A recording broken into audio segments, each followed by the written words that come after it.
Hello everybody, welcome back to the Big Cat Sanctuary. We are live again here. Sorry for the noise behind us.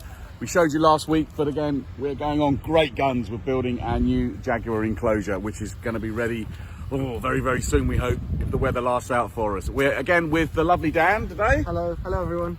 Dan, and we're going to meet, who are we going to meet today, Dan? So we're meeting Bajrami, who has just started to walk over to us over here, so hopefully he will come and join us. Bajrami, one of our African cheetah boys, and of course, father to the lovely Willow, who we've seen on these lives before. Very famous Willow there. Yeah, so hopefully he will come over to us. We have a little bit of food for him. Bajrami. Let's see if he does. We're going to tempt him over. There you go. Usually does it. A little bit of chicken. So for today, Dan, we've got a bit of chicken for Bajrami. This is slightly different to his main meal. So what are we doing with the chicken today? Yeah, it's 100% not his complete meal. It's just a little top-up meal for him, just so we can get a nice little look at him, get him nice and close for everybody. Bajrami. Here he is. Good boy. The lovely Bajrami. Good boy. So every time he takes the first one, he tends to pick at it a little bit and takes his time with it. And then after that, he seems to really just scoff them down nice and fast.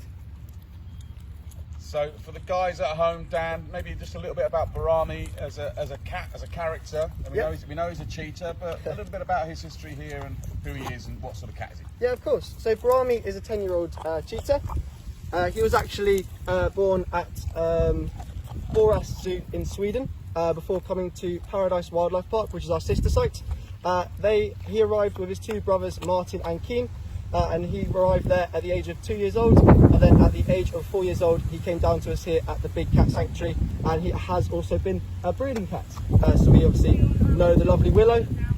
So he moved to Wingham Wildlife Park for about 6 months at the age of 7 years old to be that breeding individual. Fabulous. So bit of history, bit of breeding history with him as well. So part of the Endangered Species Breeding Programme, yes, which is one of our 4 pillars of ethos here at the Big Cat Sanctuary. So a little bit about his character then. What sort of cat is he? You know, how does he act? What's his likes and dislikes? He's quite a confident cat, I must admit. He always does like to come over and does enjoy chicken, as you are seeing, having a really good, nice go at that bit there. He also does interact quite a lot with his brothers Martin and Keen at the fence line, but he is in his own enclosure here, and that's because he's also quite a dominant cheetah. So you can see from this lovely, it's known as a mantle, this like Mohican that he's got. Essentially what this mantle is it shows that he's a dominant cheetah. So himself and Martin, who's in the other enclosure, are both quite dominant boys, and so unfortunately we could not have them in the same enclosure. But they do talk at the fence line quite a lot, but they are both very happy to have their own space and their own territory. Great, yeah, so I mean, we've talked about lions being a social cat and being one of the only social big cats, but so cheetah boys out in the wild, they would mix together? They definitely would, and it's only brothers that do stick together. Female cheetahs are completely solitary animals, but brothers will stick together and they can form what's known as a coalition. And so, for example, the largest coalition ever recorded was, I believe, 5 cheetahs, 2 pairs of brothers and an unrelated male. So you have to weigh up the positives and benefits of this coalition. Obviously you can catch more food, but then you have to share the food as well.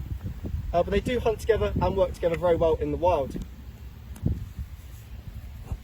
And something slightly different about cheetahs to most other cats, which maybe you can explain about when they hunt then. Yes, so they hunt during the day. They are known as a diurnal hunter. So Bajrami here has some pretty amazing kind of black teardrop marks on his eyes, and what that means is that he hunts during the day. Most animals are crepuscular animals, so they hunt during dawn and dusk, but Bajrami here does have those black sunglasses, essentially because unfortunately a lot of slightly bigger animals such as lions and leopards are more active during the early hours of the morning and the later evenings, so to avoid confrontation, cheetahs hunt during the day. So not the main predator in their environment. They're around lots of other cats and other animals. What sort of other animals are they living and competing against? So lions and leopards are probably the largest, but you also have to consider troops of baboons, vultures, hyenas, wild hunting dogs, a huge variety of predator animals that are going to be out in Africa and will be competing with the cheetah. So hunting during the day puts them at a slight advantage to that aspect. And I hear they sometimes get their food stolen away from them. They're that timid. Exactly, yeah. So in terms of a flight or fight animal, cheetahs, as everyone knows, are the world's fastest land mammal. And so they are very good at running.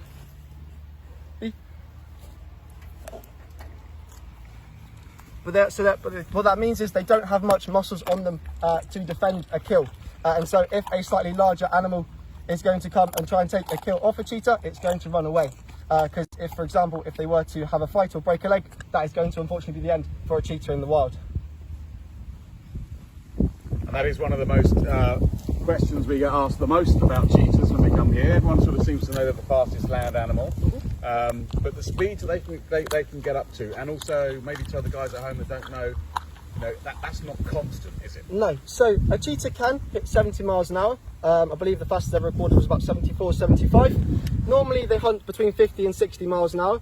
One particular study of about 400 cheetah hunts discovered that out, but that's extremely fast. I wish I could run 50 miles an hour.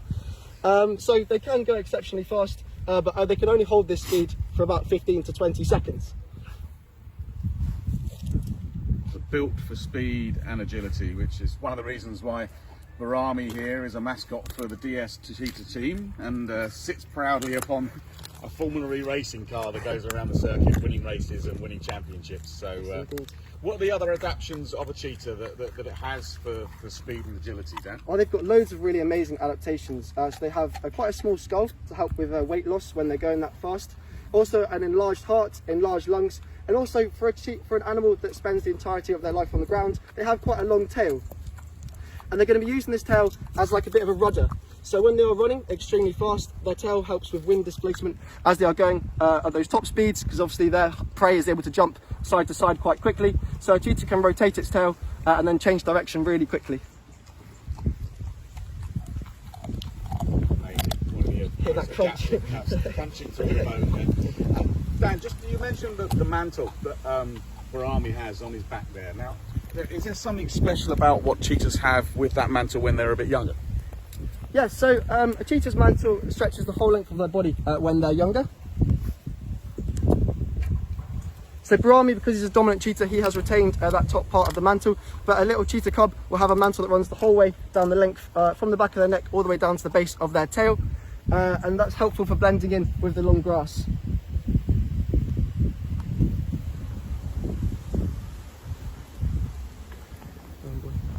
Thank you to everyone who's joined us today. We're with Bajrami. He's just having his top-up feed with Dan.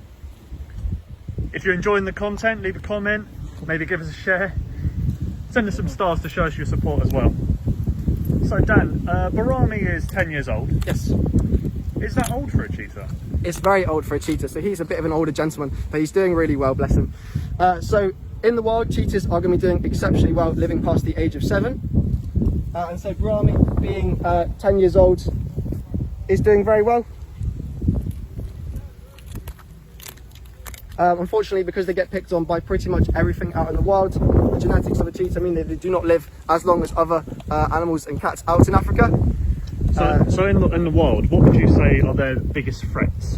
So kind of the animals we've listed off already, so the lions and the leopards especially, but then baboons, vultures, hunting dogs, a huge variety of predator animals that are going to try and take a kill off a cheetah, unfortunately.